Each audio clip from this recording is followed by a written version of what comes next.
नमस्कार, आप देख रहे हैं न्यूज 18 राजस्थान। आपके साथ मैं हूं अभिषेक। मुख्यमंत्री अशोक गहलोत इस वक्त सर्किट हाउस पहुंचे हैं, मेवाड़ और वागड़ दौरे पर हैं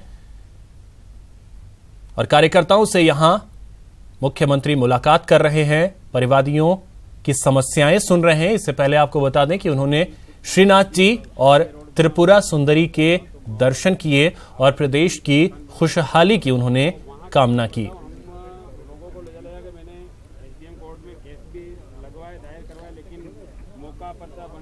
तो इस वक्त ये तस्वीरें आप देख पा रहे हैं, अशोक गहलोत मुख्यमंत्री जो कि परिवादियों से मिल रहे हैं, कार्यकर्ताओं से मुलाकात कर रहे हैं और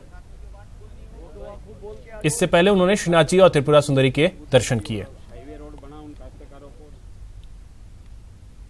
मुख्यमंत्री बनने के बाद सीएम अशोक गहलोत पहली बार मेवाड़ दौरे पर पहुंचे। गहलोत ने पहले नाथद्वारा में श्रीनाथ जी के दर्शन किए, बाद में विशाल शिव प्रतिमा का निरीक्षण किया।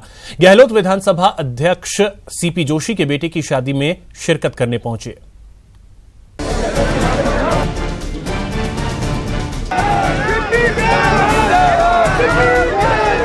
मुख्यमंत्री अशोक गहलोत 2 दिन के दौरे पर मेवाड़ वागड़ पहुंचे।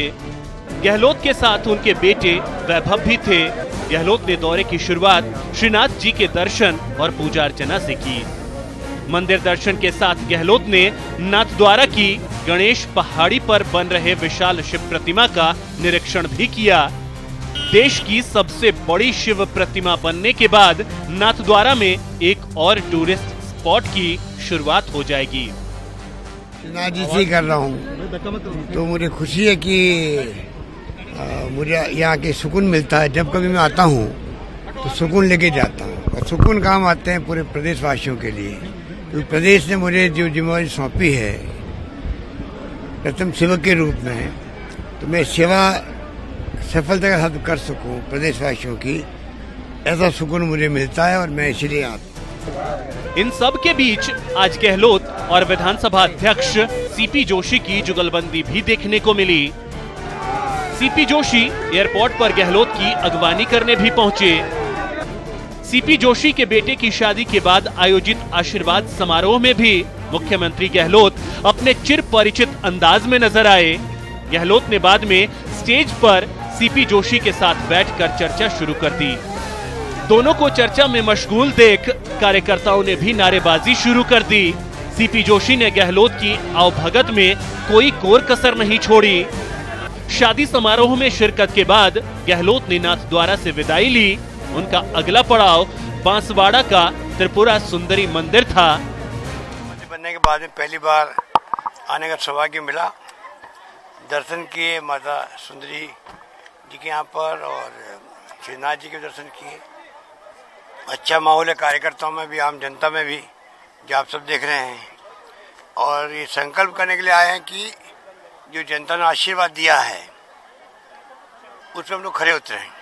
मुख्य बात यह है गुड गवर्नेंस हो, लोगों का भला हो, किसान हो, युवा हो। जो हालात हैं राजस्थान में, जिनके लिए हम लोग इश्यू बना के चले थे पिछले चुनाव में, हम चाहेंगे जो वादे किए जनता से, वादे हम निभाएं और जनता का भला हो। यही कामना कर सकते हैं राजस्थान प्रदेशवासियों के लिए भी और राजस्थान के लिए। कहा जाता है कि मां त्रिपुरा सुंदरी के आशीर्वाद से साधक को राजयोग मिलता है। सीएम ने मां से प्रदेश की खुशहाली की कामना की।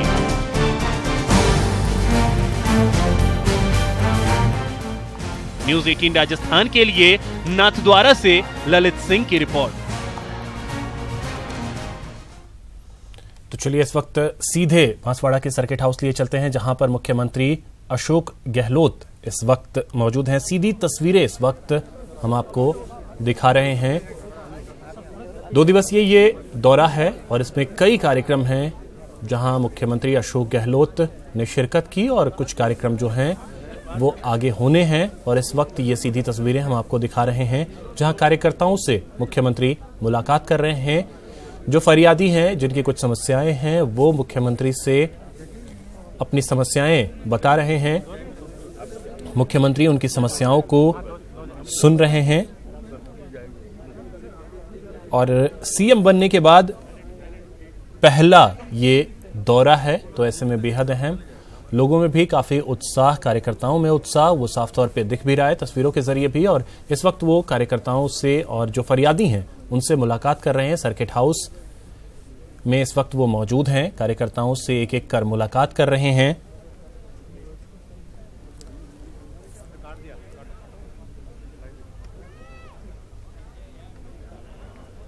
तो आज कई ऐसे कार्यक्रम रहे जहां पर मुख्यमंत्री अशोक गहलोत ने शिरकत की और नाथद्वारा पहुंचे, जहां पर सीपी जोशी के पुत्र की शादी थी। उसके बाद आशीर्वाद समारोह जो आयोजित किया गया उसमें उन्होंने शिरकत की और फिर वहां से त्रिपुरा सुंदरी के दर्शन के लिए पहुंचे, जहां पर मुख्यमंत्री अशोक गहलोत ने पूजा अर्चना कर प्रदेश की खुशहाली की कामना की। और इस वक्त वो सर्किट हाउस में मौजूद हैं, जहां पर परिवादियों से मुलाकात कर रहे हैं और उनकी समस्याओं को सुन रहे हैं ताकि उनकी समस्याओं का निपटारा किया जा सके। साथ ही साथ जो कांग्रेसी कार्यकर्ता हैं उनसे भी वो मुलाकात कर रहे हैं।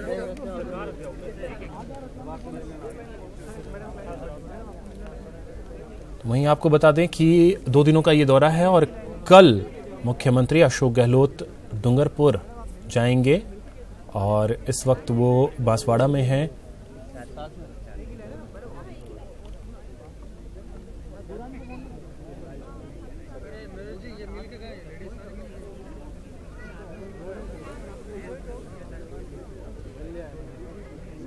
तो ये सीधी तस्वीरें आप देख पा रहे हैं, मुख्यमंत्री अशोक गहलोत तस्वीरों में नजर आ रहे हैं जो कि कार्यकर्ताओं से और फरियादियों से मुलाकात कर रहे हैं। कई लोग हैं जो अपनी अपनी फरियाद लेकर सीएम से मिलने पहुंचे हैं और इस वक्त अशोक गहलोत उनसे मुलाकात करते हुए मुख्यमंत्री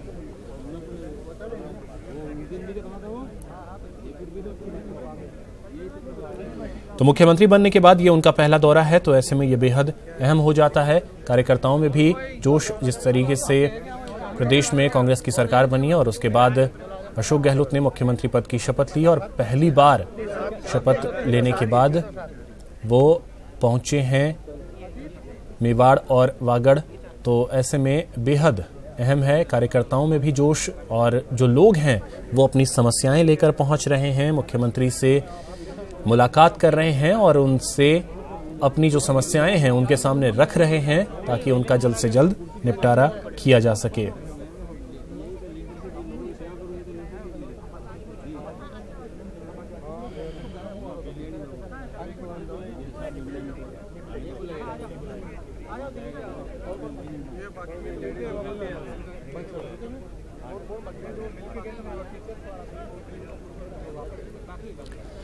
तो इस वक्त कपिल हमारे सहयोगी हमारे साथ जुड़ गए हैं इस पे और अधिक अपडेट देने के लिए। कपिल, मुख्यमंत्री नजर आ रहे हैं तस्वीरों में और फरियादियों की लगता है समस्याएं सुन रहे हैं।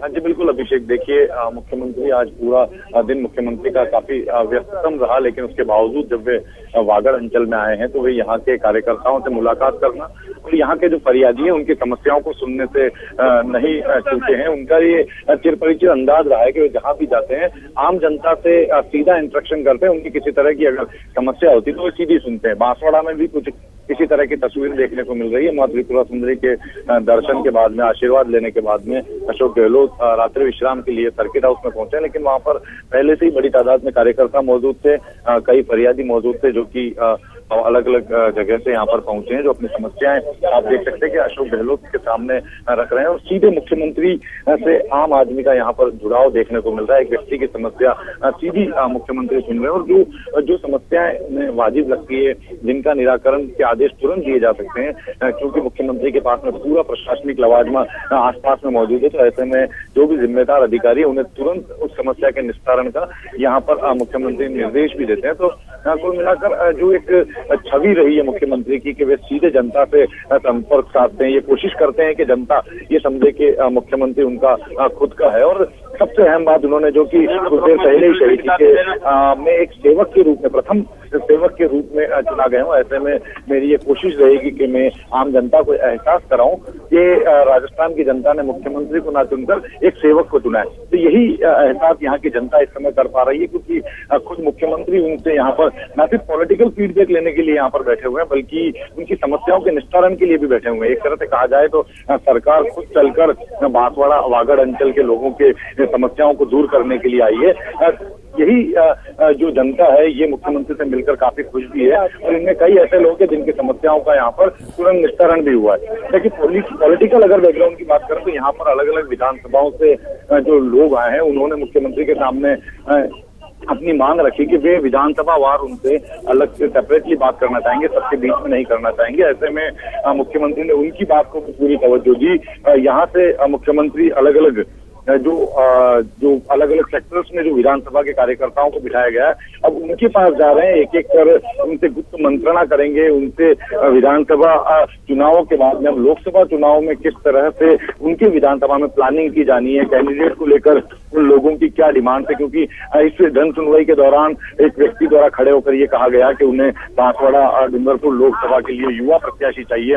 तो ऐसे में किस तरह की बातें उनके सामने आती है, वे सभी जो मेजोरिटी की वो समस्याएं सुनने और लोगों की चुनावों को लेकर क्या फीडबैक है ये जानने के लिए अब वे विधानसभा वार अलग अलग लोगों से मिलने के लिए पहुंचे। अभी वे बागीदोरा विधानसभा के कुछ कार्यकर्ताओं से मुलाकात कर रहे हैं। तो काफी महत्वपूर्ण है ये पूरा क्षेत्र, ये जो दौरा है, क्योंकि लोकसभा चुनाव अब सिर पे है, लोकसभा चुनाव का काउंटडाउन शुरू हो चुका है। ऐसे में इस लोकसभा चुनाव के जो चुनाव आने वाले हैं इसको लेकर भी ये माना जा रहा है कि उसकी तैयारियां, उसका जो ब्लूप्रिंट है वो इस वागड़ दौरे के दौरान मुख्यमंत्री तय करेंगे। और मेवाड़ और वागड़ अंचल वैसे भी राजनीतिक दृष्टि से बेहद महत्वपूर्ण माना जाता रहा है। तो आज जब मेवाड़ और वागड़ अंचल के दौरे पर है, मुख्यमंत्री बनने के बाद में वे पहली बार इस दौरे पर आए हैं।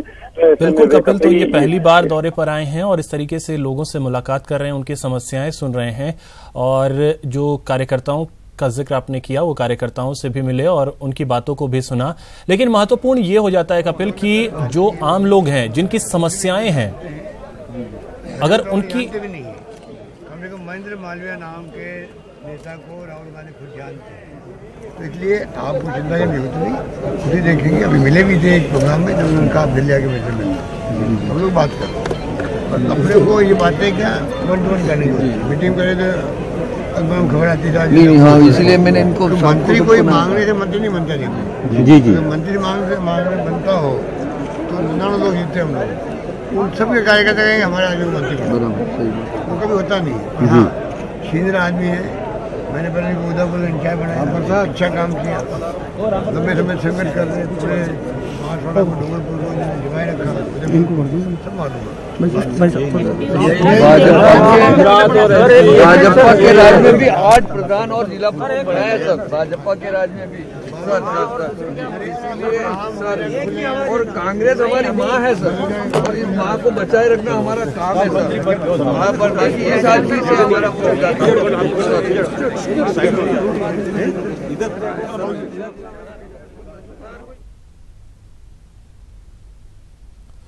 तो कपिल, एक चीज अब आपसे जरा सा जानना चाहेंगे, जिस तरीके से अशोक गहलोत कार्यकर्ताओं से मिलते हैं, लोगों से मिलते हैं और जिस तरीके से वो सुनते हैं, कहते हैं कि लोगों की बातों को सुनना महत्वपूर्ण होता है और अशोक गहलोत सुनते हैं, शायद यही वजह है कि उन्हें और शख्सियत से अलग करता है ये सारी चीजें।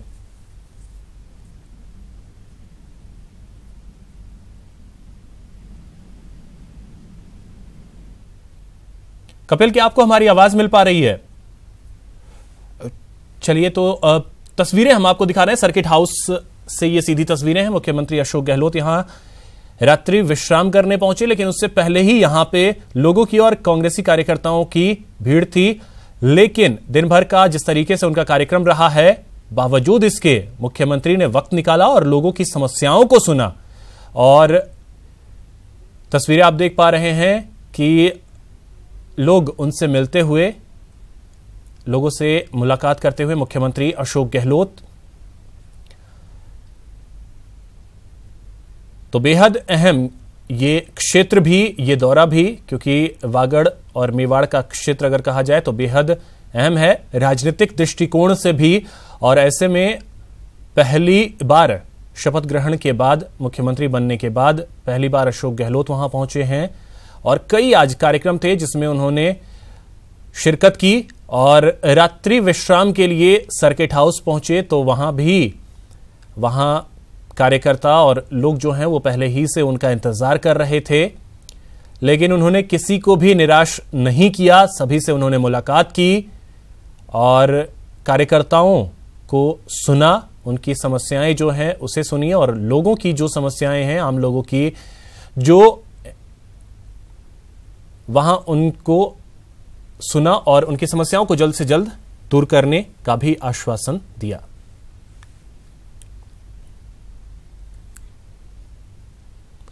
वहीं मुख्यमंत्री अशोक गहलोत कल डूंगरपुर पहुंचेंगे। बांसवाड़ा डूंगरपुर की सीमा माही पुल पहुंचने पर कांग्रेस की ओर से उनका भव्य स्वागत किया जाएगा। सीएम गहलोत माही पुल से गलियाकोट के लिए रवाना होंगे। इधर गलियाकोट में सीएम पीर फखरुद्दीन बाबा की दरगाह पर जियारत करेंगे।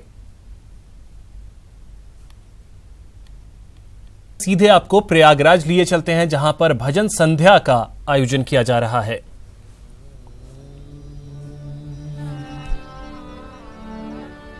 मैली चादर ओढ़ के कैसे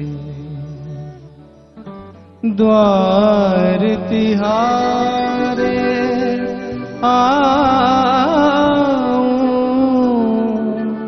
हे पावन परमेश्वर मेरे, हे पावन परमेश्वर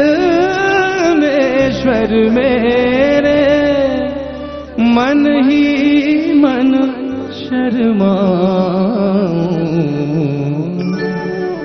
मैली चादर ओढ़ के कैसे, मैली चादर ओढ़ के कैसे द्वार तिहारे आऊं, हे पावन परमेश्वर मेरे, पावन परमेश्वर मेरे, मन ही मन शर्माऊं, मैली चादर ओढ़ के कैसे।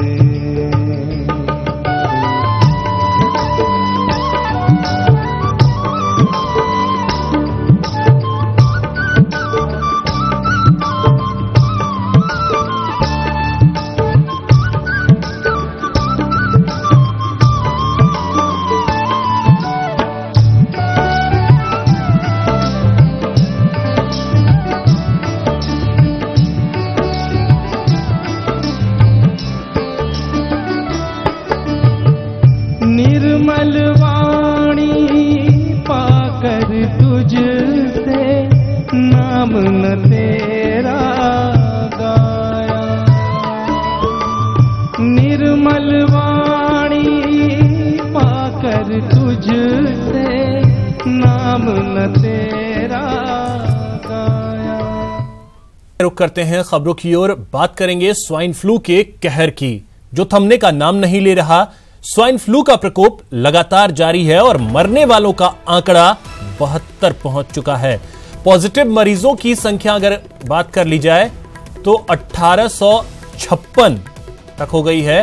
स्वाइन फ्लू से 2 मौतें और हुई हैं। उदयपुर और जोधपुर में एक एक की मौत हुई है। आज 69 नए पॉजिटिव केस सामने आए। सचिन हमारे सहयोगी इस वक्त हमारे साथ जुड़ गए हैं।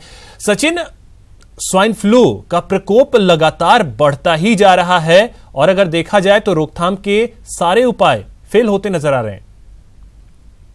जी अभिषेक, आपने सही कहा कि जिस तरह से जो तेज सर्दी का दौर बना हुआ है उसमें लगातार जिस तरह से मौतों का सिलसिला बना हुआ है, खास करके अगर हम देखें 25 तारीख को 5 मौतें हुई, 26 तारीख को 3 मौतें हुई और आज 23 तारीख को 2 मौतें हुई। यानी पिछले 3 दिन में 10 मौतें अब तक दर्ज हो चुकी हैं, जो कि अपने आप में बड़ा जो है फिगर है।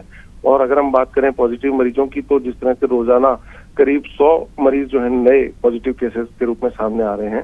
तो यह एक वाकई ही चिंता का विषय है, जिसमें चिकित्सा एवं स्वास्थ्य विभाग लगातार कोशिश भी कर रहा है और यह कह भी रहा है कि उसकी ओर से सारे काम जो है वो मुस्तैदी से किए जा रहे हैं, चाहे वो स्क्रीनिंग का काम हो, चाहे डोर टू डोर सर्वे का काम हो। लेकिन उनका ये कहना है ये एक प्राकृतिक आपदा है और चूंकि तेज सर्दी का मौसम बना हुआ है, ऐसे में सर्दी, जुकाम, खांसी ये जो है होना बहुत ही जो है कॉमन है। ऐसे में मरीजों को भी चाहिए कि जो इस तरह के लक्षण रखते हो, जिनके इन्फ्लुएंजा लाइक इन्फेक्शन हो या इलनेस हो, तो वो इस तरह की जो बीमारी है उसमें अपने आप को आइसोलेट करें, भीड़ भरे वाले स्थानों पे ना जाएं और कम से कम कोशिश ये करें कि समय पर अपना जो है जांच करा करके और दवा का सेवन जरूर करें, तभी जो है स्वाइन फ्लू पर विजय प्राप्त की जा सकती है। चलिए, बहुत बहुत शुक्रिया सचिन आपका इन तमाम जानकारियों के लिए। तो पॉजिटिव मामलों की संख्या में लगातार बढ़ोतरी हो रही है, मरने वालों का आंकड़ा 72 तक पहुंच चुका है। केंद्रीय मंत्री राज्यवर्धन सिंह राठौड़ ने जयपुर के पावटा में पीएम मोदी के मन की बात सुनी। इस दौरान बड़ी संख्या में लोग और बीजेपी कार्यकर्ता मौजूद रहे। केंद्रीय मंत्री राज्यवर्धन सिंह की पत्नी भी कार्यक्रम में मौजूद रहीं। इस मौके पर केंद्रीय मंत्री राज्यवर्धन सिंह राठौड़ ने कहा कि युवा हमारे देश की ताकत हैं, उनको साथ लेकर चलना है। मंत्री जी ने अपने मन की बात में खेलो इंडिया की सराहना करी, युवा शक्ति की सराहना करी और वहीं उन्होंने युवा मतदाताओं को भी आह्वान करा कि वोट करने से मत चूकिए। ये बहुत महत्वपूर्ण है कि हर 5 साल में हमें ये निर्णय करने का मौका मिलता है कि कौन हमारा प्रतिनिधित्व करेगा, हमारे संसद के अंदर हमारा कौन प्रतिनिधित्व करेगा और सरकार कौन बनाएगा। पूरा जीवन हम इन योजनाओं, जो देश की जो योजनाएं बनती हैं, उससे हमारा जीवन का निर्माण होता है और इसी कारण से युवा शक्ति खेले, शारीरिक रूप से तंदुरुस्त रहे, मन से मजबूत बने और अपने मतदान का जो अधिकार है उसको कभी ना भूलें। बीजेपी कल गहलोत सरकार के खिलाफ प्रदेश भर में प्रदर्शन करेगी। बीजेपी किसानों की संपूर्ण कर्ज माफी, आर्थिक रूप से कमजोर सवर्णों को प्रदेश में तत्काल आरक्षण देने के साथ बेरोजगार युवाओं को 3500 रुपए का भत्ता देने की मांग करेगी और प्रदर्शन के बाद उपखंड अधिकारियों को ज्ञापन दिया जाएगा। पार्टी लोकसभा चुनाव से पहले प्रदेश भर में जनता की हमदर्दी हासिल करने और गहलोत सरकार को उसके वादे याद दिलाने के मकसद से प्रदर्शन करने जा रही है। पार्टी नेता गहलोत सरकार पर वादा खिलाफी का आरोप लगा रहे हैं। ये कानूनन रूप से झारखंड, छत्तीसगढ़, गुजरात इन प्रदेशों में प्रभाव में आ गया। शैक्षणिक संस्थाओं में केंद्र की सरकार ने तैयारी कर ली कि आगामी सत्र में जो आर्थिक रूप से पिछड़े सामान्य वर्ग के लोग हैं, उनके बच्चों को शैक्षणिक संस्थानों में प्रवेश की सहूलियत मिल जाएगी। तीसरा मसला जो मैंने बताया था, तीनों इन बातों पर, तो हमने ये कहा है कि राजस्थान की सरकार भी इसी सत्र में इस स्वर्ण आरक्षण के बिल को पारित करे और लागू करे। और इन तीनों मुद्दों को लेकर हम लोग 28 तारीख को जो उपखंड मुख्यालय हैं, पूरी 200 विधानसभाओं में हम लोग ज्ञापन देंगे। 8 फरवरी को पूरे प्रदेश भर में जिला केंद्रों पर 28 जनवरी 8 फरवरी को जिला केंद्रों पर इन्हीं मुद्दों को लेके और हम लोग गिरफ्तारियां देंगे। राजधानी जयपुर में झोटवाड़ा के श्री क्षत्रिय युवक संघ के प्रधान कार्यालय में आज स्वर्गीय तन सिंह जयंती मनाई गई। श्री क्षत्रिय युवक संघ के संस्थापक स्वर्गीय तन सिंह की आज 95वीं जयंती थी। इस दौरान श्री क्षत्रिय युवक संघ की ओर से आयोजित कार्यक्रम में काफी संख्या में संघ के सदस्य झोटवाड़ा पहुंचे। कार्यक्रम की अध्यक्षता श्री क्षत्रिय युवक संघ प्रमुख भगवान सिंह ने की। उन्होंने स्वर्गीय तन सिंह के जीवन के बारे में बताया। मैं तो युवक नहीं हूं, फिर भी संघ में हूं, कार्यकर्ता हूं। प्रारंभ युवावस्था से हुआ, तब आदमी की विकास होना प्रारंभ होता है। उसमें कोई, जैसे पौधे में कोई ग्राफ्टिंग करनी है तो वो उम्र होती है, तो उस उम्र से क्षत्रिय युग में जो बालक बालिकाएं हैं दोनों में इस प्रकार को संस्कारों का सिंचन करने के लिए वहाँ से प्राप्त समय करते हैं। अलग अलग तरह के शिविर लगते हैं, बालकों के लगते हैं, बालिकाओं के लगते हैं, दंपति के लगते हैं, फिर जो कुंवारे हैं उनके अलग लगते हैं, शादी होगी उनके ग्रेडिंग करते हैं, अप टू 35 अलग लगते हैं, 50 तक अलग। सभी को संस्कारों की जरूरत है। कोई बूढ़ा हो गया है तो कोई संस्कारित हो गया है ऐसा। रुक करते हैं खबरों की ओर। विधानसभा चुनाव के दौरान शेष रहे अलवर के रामगढ़ में मतदान कल सुबह 8 बजे शुरू होगा, जो 5 बजे तक चलेगा। मुख्य निर्वाचन अधिकारी आनंद कुमार ने अधिकारियों को शांतिपूर्ण और निष्पक्ष चुनाव संपन्न कराने के निर्देश दिए हैं। आपको बता दें कि रामगढ़ में कुल 278 मतदान केंद्र बनाए गए हैं, जिस पर तकरीबन 2,35,625 मतदाता अपने मताधिकार का प्रयोग करेंगे।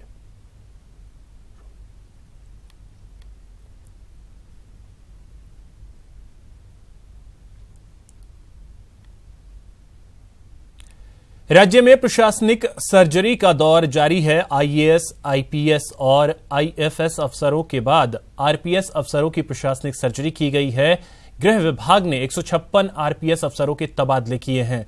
जिलों में लंबे समय से जमे अफसरों का तबादला किया गया है। तबादला सूची में मंत्रियों और विधायकों की चली है। तबादला सूची की खास बात यह रही कि एसीबी में तैनात किसी भी आरपीएस अफसर का तबादला नहीं किया गया है। तबादला सूची में पिछली सरकार के नजदीकी रहे अफसरों पर गाज गिरी है। आइए आपको बताते हैं किस अफसर को कहां लगाया गया है।